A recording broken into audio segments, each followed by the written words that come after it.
Halo, halo, selamat datang di podcast Spenduga. Cerita bareng keluarga Spenduga. Bersama kami wujudkan remaja cerdas, kreatif, dan inovatif. Halo semuanya, perkenalkan saya Kamila dari 7H. Nah, episode kali ini tuh spesial banget karena OSIS akan collab sama pemantik. Nah, ini nih kadar pemantiknya. Halo semuanya, perkenalkan nama saya Alia dari kelas 7H. Nah, kalian kalau misalnya belum dengar apa arti pemantik atau istilahnya familiar lah dengan pemantik. Jadi, arti pemantik itu adalah pembimbing teman terbaik yang bertugas sebagai teman curhat kalian deh. Jadi kalian bebas kalau mau cerita ke pemantik itu, cerita curhat, isi curhat kalian. Nah, tapi kali ini saya nggak sendirian nih, tapi ada tamu spesial dari kakak Ule. Boleh perkenalan nih, kira-kira ada kakak siapa sih? Mungkin dari aku. Iya. Halo teman-teman Spenduga. Halo. Jadi namanya sama sih sama kayak kalian. Alia juga. Ya, bedanya mungkin kalau aku nggak ada I-nya. Tapi ya, nama aku Alia. Sini ada. Ya, kenalin, nama aku Santi. Hai semuanya. Halo. Halo Kak Santi. Nah, hari ini kan kita mendekati masa-masa ujian nih. Tanggal 2 Juni. Iya, tanggal 2 Juni. Masuk SAS, sumatif akhir semester tuh. Aku mau tanya nih Kak, gimana gaya belajar yang efektif sama cara menghadapin fase malas belajar di saat-saat mau ujian mendatang? Pada mungkin. Boleh kalian dulu. Ya mungkin soal daya belajar itu ya, yang efektif yang kayak gimana sih? Nah ini ya teman-teman perlu kenali dulu ya setiap individu karena masing-masing itu punya caranya yang berbeda-beda. Kalau mungkin pernah teman-teman pernah dengar ada yang namanya gaya belajar visual, audio, ada yang juga kinestetis gitu kan. Teman-teman ada nggak sih yang kalau belajar tuh lebih suka baca daripada dengerin? Iya. Nah, kalau kalian tipe kayak gimana nih? Aku lebih suka baca daripada baca. Terus kalau kamu? Aku lebih suka baca sih, tapi kayaknya kalau dengerin orangnya yang membicarakan gitu kayaknya suka dengerin. Betul, sama ya. Kalau aku juga tipe yang apa namanya baca. Kalau Mas Santi mungkin Ngeliat sih, visual. visual. Sama ya, kita sama-sama Iya. visual. Jadi penting banget buat kenal kayak sebenarnya tuh aku tuh preferensi belajarnya kayak gimana sih? Aku suka yang baca kah? Atau mungkin teman-teman ada yang suka warna-warna. Nah itu bisa dimainkan juga yang catatannya pengen warna-warni, itu bisa. Jadi karena itu kan membantu juga ya buat teman belajar. Kalau yang kalau mungkin yang audio ya dengerin rekaman-rekaman. Tahu sih kalau kayak nonton di YouTube biasanya. Iya, ada. Kayak gitu. Terus kalau kinestetis itu kayak gimana sih kan kalau lebih praktis ya gimana sih? Kalau misalnya kalian pengen belajar resep kue itu kalian harus praktek juga. Iya. Kalau cuma sekedar nonton doang kayak nggak nangkep gitu ya. Nah itu sih yang pertama harus tahu dulu gitu. Karena nggak semua tiap orang tuh caranya sama betul. Itu dulu sih mungkin soal gaya belajar. Mungkin kalau dari aku ya, gaya belajar itu kan yang kalian tahu ada 3 itu kan. Iya. Bisa di custom, bisa kalau emang kalian udah tahu, ya udah pertahanin dan dikuatkan. Dengan cara apa? Ya latihan, kayak latihan. Tanggal 2 ya? Iya, tanggal 2. Nah, dengan waktu ada berapa hari? Berapa hari nih? Minggu ya? Penting banget Iya. ya. 5 hari. Nah, itu juga harus tahu strateginya. Kalau misalkan kalian dalam waktu 5 hari, apakah masih nutut dengan cara belajar yang mungkin cenderung tidak efektif? Nah, itu harus disesuaikan lagi gitu. Nah, kakak-kakak ini kan pinter nih. Uner lah Ya, ya, psikologi Uner. uner. Nah, biasanya kakak-kakak tuh pakai gaya belajar apa untuk ketika ujian gitu? Iya. Kalau aku tadi ya baca, pasti aku baca materi dulu, terus sama kayaknya kok audio visual gitu loh. Jadi setelah aku baca materinya, terus aku simpan di otak aku, terus habis itu simpan di otak aku. Habis itu aku berusaha untuk menjelaskan, meskipun nggak ada orangnya ya. Jadi kayak aku di kamar, iya aku sendiri kayak sebenarnya oh materi itu gini. Jadi itu sebenarnya juga salah satu cara yang bikin materi tuh makin nempel loh di otak kita. Kayak gitu sih kalau aku. Jadi kalau saatnya tidak. Bener-bener. Aku biasanya nyiapin boneka ya. Itu dari aku dari SMP. Jadi kan aku sendiri juga kan. Aku udah boneka gitu terus aku jelasin pokoknya. Oh, jadi bonekanya jadi murid. Iya. Benar. Cuman pas udah kuliah kan beda lagi ya. Belajarnya kan beda lagi. Wah udah pasti harus belajar tuh merenungi, riset ya, nyari dan ya kinestetiknya juga masuk lagi gitu. Mau nggak mau ya suka nggak suka gitu. Cuman ya itu harus menyantol kepala ya, benar-benar. Dua ini siapa yang mau nonton nih? Yang ngajarin boneka? Jelasin sendiri. Ini cermin gak ya? Iya. Kalau aku benar di ruang kosong. Aku kalau bisa di ruangan tuh aku bisa keliling-keliling. Gini bergestur. Jadi kayak istilahnya jadi cosplay jadi guru. Gak ada audiens. Pakai boneka. Masih punya banyak nggak kalau SMP sekarang? Masih. Ya itu jajarin aja tuh, ajak belajar. Cuma aku bisa pakai caranya Kak Alia daripada kasar. Aku dulu gitu loh. Gitu loh. Oke, kita lanjut cara hadepin fase males belajar. Ya kan bisa nih ya. Kan siswa-siswa sekarang kan banyak tuh ya yang sering main gadget daripada belajar, daripada buka buku gitu. Itu juga teman-teman kita kan banyak kan Yang males. malas banget, terus dikit-dikit buka Google, ChatGPT gitu. Tapi kira-kira gimana caranya hadapinnya? Gimana Kak? Ya. Kak Sandi dulu. Kan males ya. Iya, males. Sebenarnya orang malas tuh normal menurut aku. Tergantung deadline.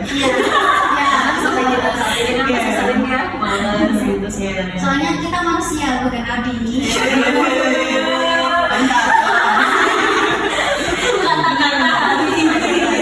Bener-bener. Jadi ya udah kalau memang kamu merasa malas ya nggak apa-apa ya kan. Dalam artian bukan berarti itu good untuk dilanjutkan. Iya. Nah kalian kan bisa menyadari apalagi dari teman-teman di sini kan dari SMP. SMP usia berapa sih? 14. Pasti udah ada rasa kemandirian, udah ada rasa tanggung jawab gitu. Jadi balik lagi ke teman-teman, apalagi kalau namanya mau ujian ya pasti biasanya kita ini ada reminder sendiri nih di belakang kepala itu, anjir iya ya mau ujian gitu. Walaupun emang kita tertarik nih, ya mungkin nggak tertarik sama gadget, ya kan mau anak mau lansia pun ya pasti tertarik ya ibu-ibu nonton drama. Dan maaf banget nih Bu, ibu-ibu yang nonton ya kan. Nah terus jadi kalau sama aku ya ketika kita itu tahu batasan, kita bisa ngatur waktu. Jadi ya bolehlah kamu nonton nih, misal kalian dari jam pagi tuh nonton dulu apa film kesukaan kan zaman sekarang kalau nonton bisa di YouTube ya. Iya. Jadi bisa di banyak cara. Terus nanti kasih apa sih kayak strategi yang 25 menit. Oh iya 25 atau Pomodoro nggak? Nah, Pomodoro. Nah itu mungkin teman-teman yang belum tahu bisa klik aja di YouTube Pomodoro Study Time itu banyak banget betul. Jadi kayak 25 menit kalian belajar, 5 menit kalian tuh stop nggak ngapa-ngapain. Tapi nggak boleh pegang HP. Jadi benar bengong aja. Benar. Terus merenung. Terus aja sambil Belajar nggak berenung. itu salah satu bentuk disiplin juga sih. Melatih disiplin waktu, melatih fokus gitu. Itu jadinya melakukan strategi itu dapat dua-duanya. Jadi banyak banget strategi gitu. malesnya juga nggak yang terlalu diturutin, tapi tanggung jawabnya juga harus dikerjain. Ya karena kan gini, kalau misalnya aku nggak ngikutin cara mereka ini ya, kakak-kakak ini yang kakak wow gitu ya, sampai sekarang aku masih males. Jujur aku di semester 2 ini udah nggak ada semangat lagi Kak, udah ya aduh ini apa ya, tapi ini kan tengah semester ya, semester 2 udah mau SAS lagi, jadi nggak tahu caranya. Kalau aku sih anaknya emang rajin ya. Ya, ini boleh dicontoh ya. Rajin. Oke. Nah, ketika SAS kan pasti ada kenaikan kelas nih ya. Nilai-nilai udah kelihatan. Terus nanti Overthinking. overthinking, terus nanti juga belum pasti pikirannya gini. Aduh, nanti nilai aku gimana ya? Nanti mama papa aku marah nggak ya? Naik kelas nggak ya? Naik kelas nggak ya? Aduh, Cemas. Cemas. Gimana cara ngurangin dua hal itu? iya. Oh, cemasnya lebih ke arah sana ya? Iya, ya ada arah-arah lain juga nggak apa-apa. Aja sih, pasti kayak gitu tuh cuma overthinking. Tapi biasanya kalau kayak gitu tuh kita harus relax dulu ya. Maksudnya pasti kadang suatu tuh suka datang tiba-tiba, aduh gimana nih gitu. Tapi emang itu kita dulu harus bisa menerima karena itu kan udah lewat dan udah terjadi gitu ya. Pasti kalau sekarang ya udah kita berusaha untuk terima apa yang sudah kita lalui ya. Terus kalau misalnya tubuh kita masih belum bisa tenang, mungkin bisa coba teknik relaksasi ya. Jadi salah satunya teknik bernapas. Itu simpel banget teman-teman. Cuma tinggal tarik nafas, tahan berapa menit ya? Detik ya.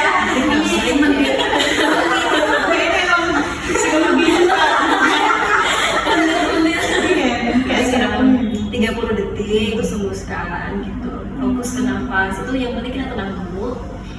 Dan paling kan kalau misalnya teman-teman masih ini mau naik kelas 8 kan ya. Jadi kalau misalnya lebih tenang, baru mikirin strategi sebelumnya gimana daripada kita mikirin apa yang kemarin-kemarin gitu. Jadi kita yang lalu biarlah berlalu. Kata-kata itu langsung isi. Yang lalu biarlah berlalu, sama yang ke depan jangan terlalu banyak dipikirin. Nggak jadi, nggak jalan gitu. Nggak ada strategi yang terjadi. Kalian sering overthinking juga? Pasti.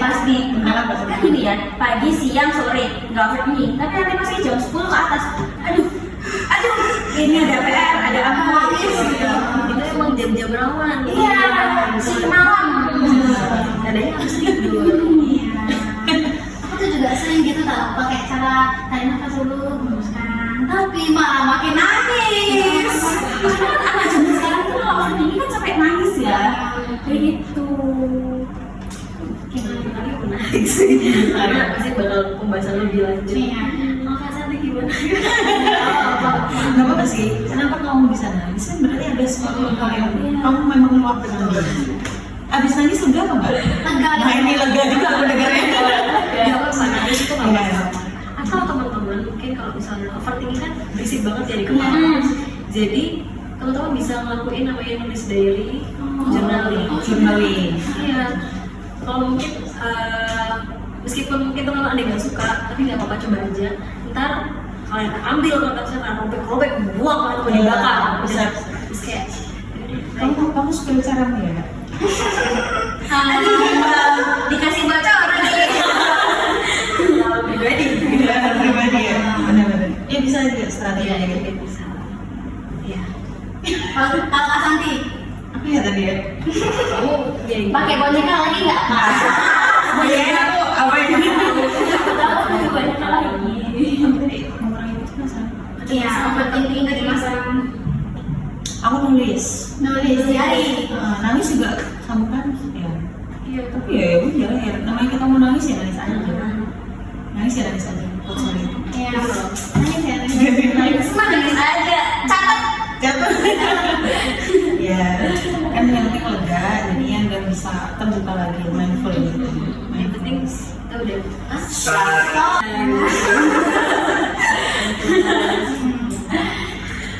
Juga kalau overthinking itu kan kadang bukan karena nilai. Tapi Karena nilai. Tapi kan bisa jadi ya, maaf ya, sekarang kan anak-anak banyak pacaran tuh ya. Iya kak, itu juga. Iya. Iya, terus Sudah itu overthinking yang negatif sih menurut gue. Kenapa? Kok gini loh, gini ya. bisa di zoom.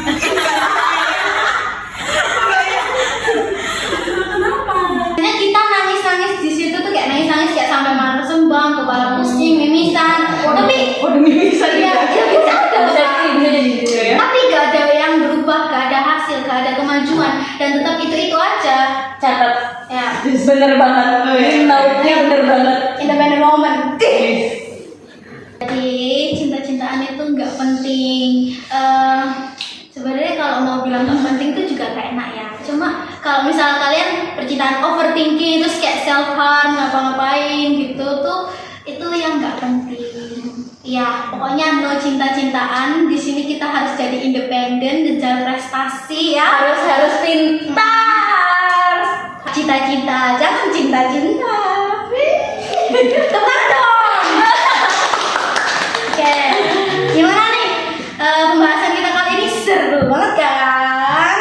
Kurang seru sih. Ini kan pasti ada yang masih self Self harm. Itu kalau belum puas Ya. kita Kalian komen aja. Ya. Komen lanjut. Ini pakai lo hijau ya. Oke. Nanti kita lanjut di episode berikutnya. Segitu dulu episode kita kali ini. Jangan lupa buang sampah